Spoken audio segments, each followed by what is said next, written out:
सलैया साहित्य संसार में आपका हार्दिक अभिनंदन और स्वागत है। आज मैं रविंद्रनाथ टैगोर की एक मशहूर कहानी जिसका नाम है बचपन की यादें लेकर के प्रस्तुत हो रहा हूँ।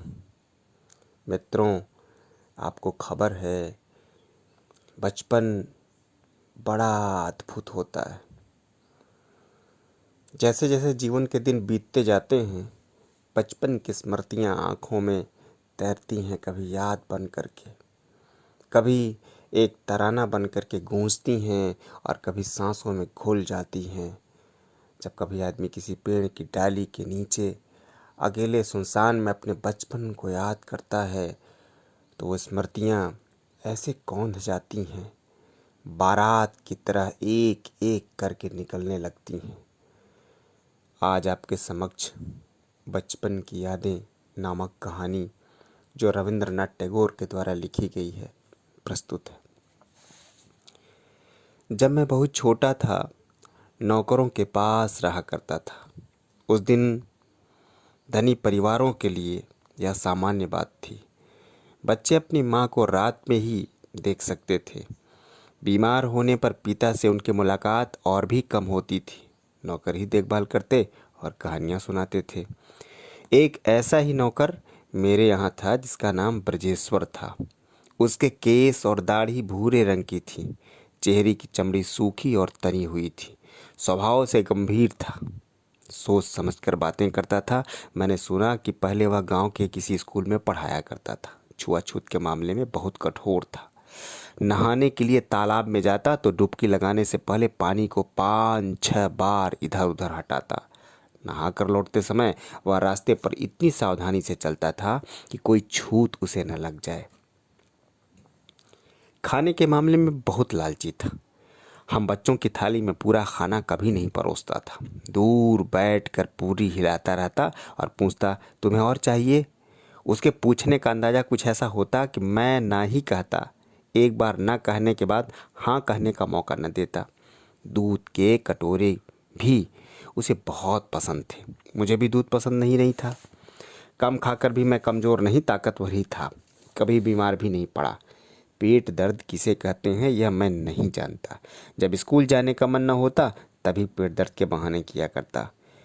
इससे मेरी माँ परेशान नहीं होती थी। मुस्कुरा कर कहती थी, स्कूल मत जाओ। नौकर मुझे रामायण की कहानियाँ सुनाया करते और मैं इन कहानियों के आधार पर बात भी किया करते। जब उन्हें अपने काम से कहीं बाहर जाना होता तो मुझे जंगलेदार खिड़की के पास बैठाकर खड़िया से चारों ओर लकीर खींच देते। फिर कहते, छोटे मालिक, इसके बाहर नहीं निकलना। तुम तो जानते हो कि लक्ष्मण रेखा के बाहर निकलने पर सीता मैया का क्या हाल हुआ था। भयानक राक्षस उन्हें पकड़ कर ले गया था, याद है ना? मुझे घेरे में बंद कर नौकर चले जाते। मैं खिड़की से बाहर तालाब और बड़े से बरगद के पेड़ को देखता, घंटों बैठा रहता। वहीं से मैंने चीज़ों को ध्यान से देखना और उन्हें अपनी यादों में संजोना सीखा। थोड़ा बड़ा होने पर मुझे नौकरों को देखभाल से अलग कर दिया गया। मुझे अपने भाई बहनों से मिलने जुलने के मौके मिलने लगे। मैं अपने पिता की 14वीं संतान था। मेरे कई भतीजे और भांजे भी मुझसे बड़े थे। बड़ी बहन का लड़का सत्य और सोमेंद्र मेरे साथ ही थे। सत्य मुझे एक बात के लिए हमेशा डराता रहता था, शांति निकेतन कभी मत जाना। मुझे आश्चर्य होता, क्यों नहीं जाना? पिताजी वहाँ जाते हैं, वहाँ उनका मकान है। सत्य कहता, लेकिन वहाँ का सफ़र बहुत खतरनाक है।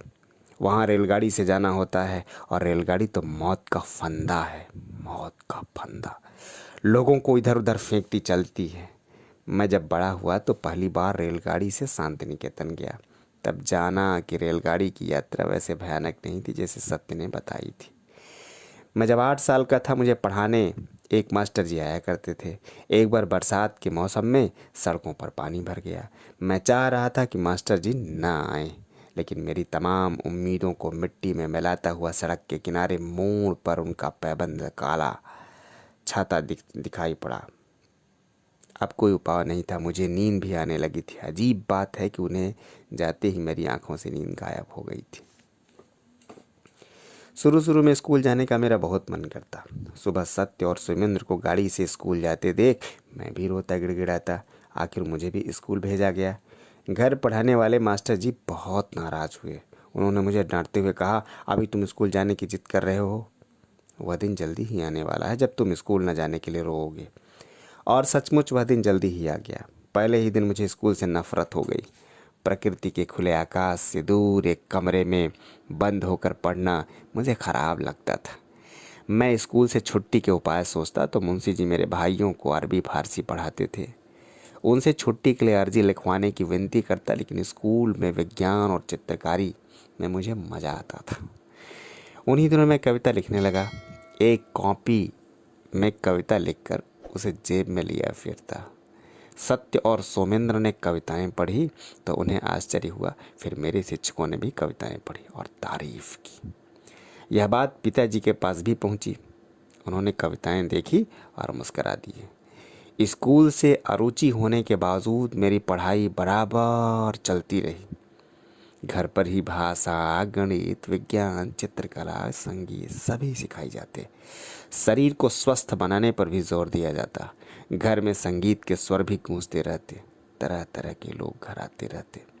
हमें प्राचीन धर्मों, परंपराओं, आदर्शों और रीति रिवाजों का आदर करना सिखाया जाता। मुझे रामायण और महाभारत से तो लगाव हो ही चुका था। अब प्राचीन बांग्ला पुस्तकों को पढ़ने की रुचि जागी। वे किताबें सोने वाले कमरों में अलमारियों में बंद रहती थी। उन्हें निकालने के लिए कभी कभी चाचा जी साड़ी के छोर से बंधे चाबी के गुच्छे को भी चुराना पड़ता। जब पिताजी यात्रा पर बाहर गए होते, मैं चुपचाप उनके कमरे में घुस जाता, उनकी कुर्सी पर बैठकर उनकी कोई किताब पढ़ने लगता। जब मैं 12 वर्ष का था, मेरा उपनयन संस्कार किया गया।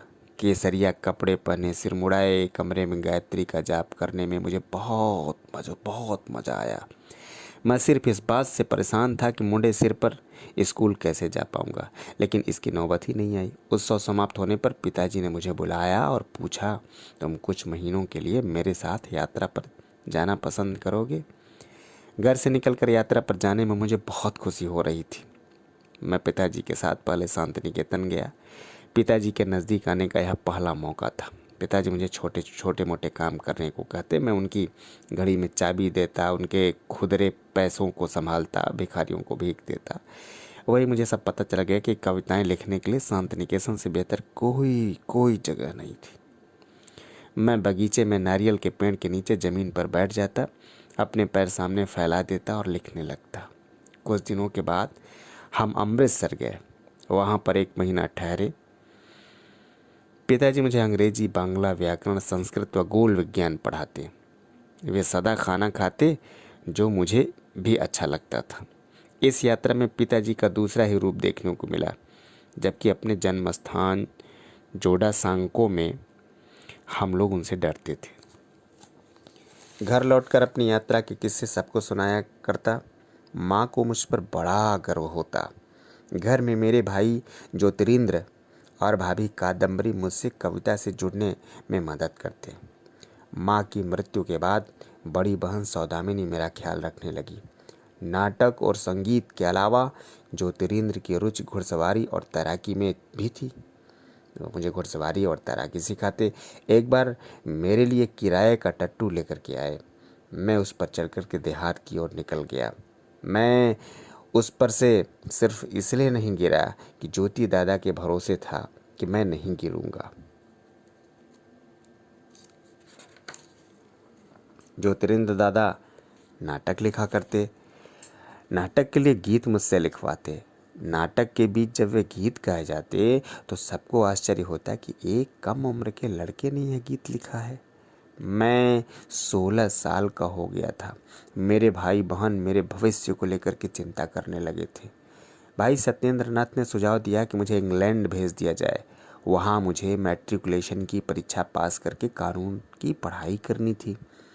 इससे पहले चुस्त और आधुनिक बनने के ख्याल से मुझे अहमदाबाद में सत्येंद्र दादा के पास रहना पड़ा।